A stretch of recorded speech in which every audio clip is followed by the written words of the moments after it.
भारत के तकरीबन 35 लाख लोग अपने देश को छोड़कर दुबई में काम करते हैं। ऐसे में अब यूएई सरकार ने 2 साल के रोजगार वीजा में कुछ बदलाव और अपडेट किए हैं।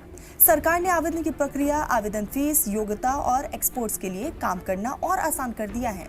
दुबई में रहने और काम करने के लिए एक तरह से 2 साल का रजिस्ट्रेशन परमिट दिया जाता है। बाद में वो अपने वीजा के कार्यकाल को आगे बढ़ा भी सकते हैं। दुबई सरकार ने 2 साल रोजगार वीजा के प्रोसेस में छोटे बदलाव किए हैं, जिससे ये अब पहले से ज्यादा और आसान हो गया है। यूएई सरकार ने अब वीजा के लिए अप्लाई करना और वीजा की मंजूरी के प्रोसेस को आसान कर दिया है। जिनको काम करने का अनुभव हो या फिर डिग्री हो तो वीजा आसानी से मंजूर हो जाएगा।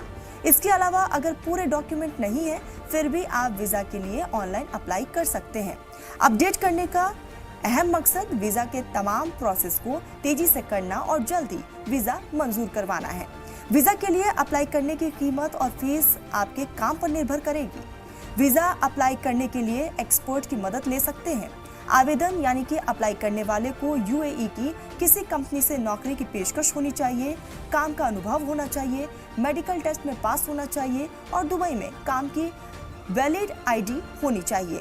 आप दुबई वीजा का अपडेट दुबई रोजगार पोर्टल पर चेक कर सकते हैं और अब इस नए अपडेट में 2 साल रोजगार वीजा की मंजूरी में कम से कम 10 से 15 दिन ही लगेंगे।